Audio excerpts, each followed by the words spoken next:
wabarakatuh. Alhamdulillahirabbil alamin. Allahumma shalli ala sayyidina Muhammad wa ala alihi sayyidina Muhammad. Rabbi shrah li sadri wa yassir li amri wahlul 'uqdatam min lisani yafqahu qawli.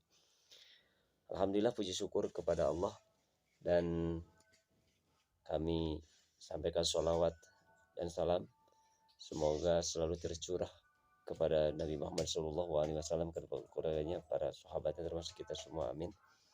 Dan tentu yang kami hormati yaitu Bapak dosen, Bapak Dr. Haji Rusmadi MMPD sebagai pengampu dari mata kuliah PLSBT, dan tentu teman-teman yang kami sayangi, kami cintai. Teman-teman semuanya, dalam studi kasus ini kami akan menyampaikan dua hal. Yang pertama kasusnya, dan yang kedua bagaimana solusinya.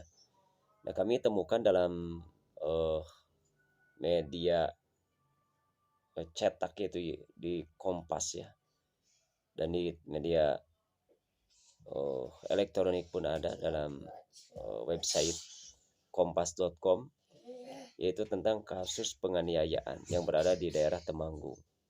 Adapun beritanya seperti ini, yaitu kasus penganiayaan anak yang bernama yaitu dengan inisial A, 7 tahun. Nah, dengan dalih menghilangkan sifat nakal di Dusun Paponan, Desa Bejen, Kecamatan Bejen, Kabupaten Temanggung, Jawa Tengah, mengundang keprihatinan berbagai pihak. Nah, penganiayaan yang dilakukan oleh orang tuanya sendiri itu berakibat A meninggal dunia. Nah, orang tua A, M dan S mengikuti ritual dengan cara menenggelamkan kepala bocah perempuan itu di bak mandi yang berisi air. Tentu semua yang dia lakukan itu adalah sesuai dengan petunjuk dukun. Nah, hadirin atau teman-teman semuanya, bahwa si orang tua tersebut niatnya baik, ingin agar anaknya itu tidak nakal. Dan dia bertanya kepada dukun, sesuai arahan dukun, bahwa anak itu harus ditenggelamkan di bak mandi. Nah, dengan begitu maka dia itu akan menjadi orang yang baik. Tetapi apa yang terjadi, malah anak itu kehilangan nyawa. Nah, itu lalu bagaimana solusinya? Dan saya akan menyampaikan bagaimana solusinya di bagian yang kedua. Terima kasih.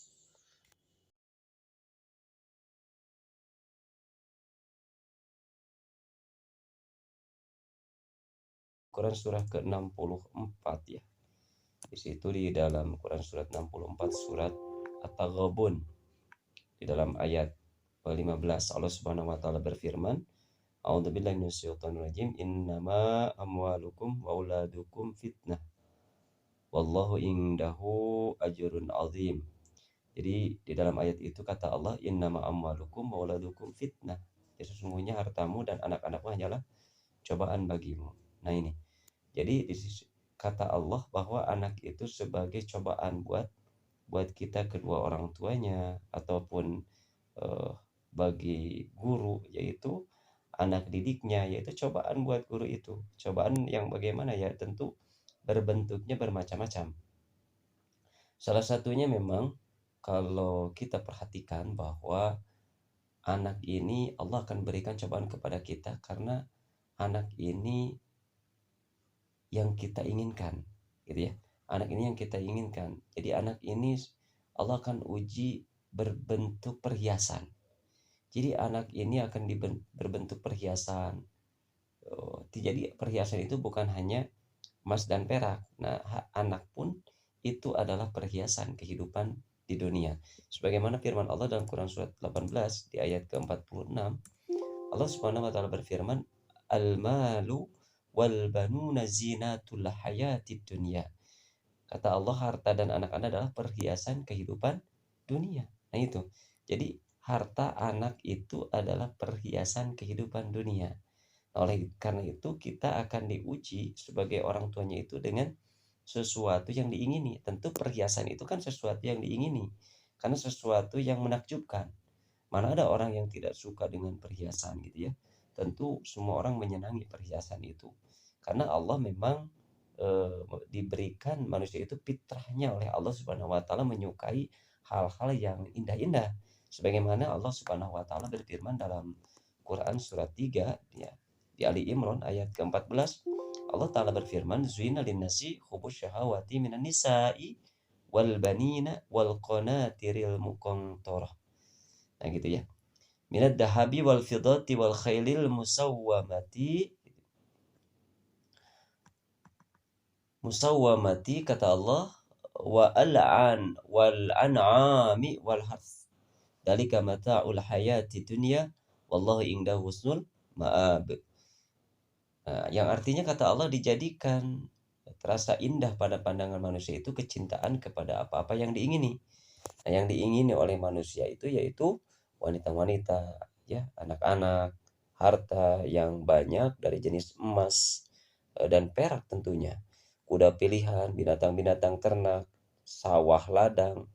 Nah, kata Allah itulah kesenangan kehidupan dunia gitu. Wallahu indahu husnul ma'ab. Dan di sisi Allah lah tempat kembali yang baik, yaitu surga. Nah, jadi eh, perlu kita ketahui, jadi anak itu sebagai cobaan buat kita. Melalui biasanya yang paling fenomenal itu adalah karena Allah menjadikan manusia atau anak itu sebagai perhiasan. Sehingga semuanya mengingini. Karena keinginan, rasa keinginan itu, maka Allah beri cobaan dari rasa keinginannya itu. Rasa cinta kita kepada anak, rasa cinta kepada kita kepada harta. Nah, itulah akan menjadi cobaan buat kita semua. Tentu hal ini eh, bagaimana solusinya agar cobaan tersebut tidak menjadikan malapetaka buat kita semua. Yang pertama, sebagaimana doa Nabi Ibrahim alaihissalam. Nabi Ibrahim alaihissalam berdoa kepada Allah, Rabbi habli minas solihin. Ya Allah, anugerahkan kepadaku anak yang soleh. Itu yang pertama adalah kita berdoa kepada Allah. Karena walaupun kita mendidik anak sebagaimanapun, disekolahkan ke tempat sekolah yang elit, yang bagaimanapun, tapi kalau Allah tidak berkehendak anak kita menjadi baik, ya tidak akan. Oleh karena yang menghendaki itu adalah Allah. Maka dari itu, yang pertama, syarat yang pertama tentu kita harus berdoa kepada Allah siang dan malam, agar Allah Subhanahu wa taala menjadikan keturunan kita menjadi anak yang soleh atau solehah, ya gitu. Nah, dan betul sekali Nabi Ibrahim itu dikabul oleh Allah doanya itu. Kata Allah dalam Quran surat ayat 101-nya itu, kata Allah, fabasyarnahu bigulamin halim. Maka beri kami kabar gembira dengan kelahiran seorang anak yang amat sabar gitu ya. Amat sabar berarti lebih daripada sabar gitu ya. Saking sabarnya maka disebutlah anak sabar. Anak yang paling sabar, anak yang amat sabar gitu ya. Disembelih saja sampai menerima tanpa berpikir panjang. Itulah kehebatannya Nabi Ismail alaihissalam gitu ya. Tentu Allah Subhanahu wa taala yang menjadikan hal ini. Berkat doanya Nabi Ibrahim alaihissalam yang tulus sebagai orang tuanya kepada anaknya. Lalu solusi yang kedua yaitu tentu kita setelah berdoa ya mendidiknya. Berusaha mendidiknya dengan selalu memberikan pelajaran atau memberikan peringatan gitu ya. Jadi kita mesti memberikan peringatan gitu ya. Sebagaimana surat Al-A'la kata Allah Subhanahu wa taala, fadzakir inna fa'ati dzikra. Oleh sebab itu berikanlah peringatan karena peringatan itu bermanfaat. Nah gitu. Jadi anak kita misalkan eh, susah untuk disuruh menghafal, susah untuk mengaji, susah untuk sholat, susah untuk berbuat kebaikan dan sebagainya. Tentu kita sebagai guru atau sebagai orang tua ya tentu hal ini hanya sebatas memperingatkan, tetapi tidak hanya satu kali. Tetapi kata Allah, pada pada tetap memberikan peringatan karena peringatan itu bermanfaat. Dan ini memang kita tidak mesti menjadikan dalam jiwa gitu bahwa ketika diperingatkan anak itu mesti berubah gitu ya. Mesti berubah langsung. Tidak seperti itu karena Allah Subhanahu wa taala pun berfirman di dalam Quran surat ke-28 ya. Surat ke-28 ayat ke-56. Kata Allah di dalam Al-Qur'an Al-Qasas ini, innaka la tahdi man ahbabta. Gitu ya. Man ahbabta. Walakinnallaha yahdi may yasha. Kata Allah, sesungguhnya kamu tidak akan dapat memberi petunjuk kepada orang yang kamu kasihi. Walaupun kita memang mencintai anak kita, mencintai kedua orang tua kita, istri kita, anak, bahkan suami mungkin ya seperti itu. Tetapi kalau tetapi Allah tidak berkehendak. Kalau Allah tidak berkehendak, ya tidak akan terjadi hal tersebut menjadi soleh. Karena kita tidak bisa memberikan hidayah kepada mereka, hanya Allah sajalah yang bisa atau mampu memberikan hidayah kepada mereka. Gitu, wa huwa alamil muhtadin. Dan memang dia Allah itu lebih mengetahui orang-orang yang mau menerima hidayah, yang menerima petunjuk. Jadi tugas kita hanyalah memberikan peringatan-peringatan kepada mereka atau pengajaran-pengajaran kepada mereka. Tentu hal ini ya. Jadi hal tersebut mesti terus kita memberikan peringatan. Sebagaimana di dalam Al-Quran surat ke Al-Isra ayat ke-41, Allah SWT berfirman, walaqad sarafna bihadzal Qur'an liyadzakkaru wa ma yaziduhum ila nufura. Kata Allah, dan sesungguhnya dalam Al-Quran ini kami telah ulang-ulangi peringatan-peringatan. Tujuannya apa? Kita mengulang-ulang peringatan-peringatan kepada anak-anak kita gitu ya. Selalu mengingatkan mereka tentang hafalannya mereka, tentang apa yang harus mereka lakukan gitu ya. Intinya kita jangan bosan. Itu agar mereka, kata Allah, agar mereka selalu ingat. Ya itu tujuannya. Nah, tetapi kebanyakan itu anak itu kalau kita salah dalam menyampaikan, tentu menyampaikannya dengan emosi gitu ya, menyampaikannya dengan amarah gitu ya. Maka kata Allah, dan ulangan peringatan itu tidak lain hanyalah menambah mereka lari dari kebenaran gitu ya. Tetapi peringatan itu kalau kita salah dalam hal menyampaikannya, itu membuat mereka malah lari dari kebenaran. Maka dari itu mesti kita memperingatkannya itu penuh dengan kehati-hatian terhadap mereka gitu ya.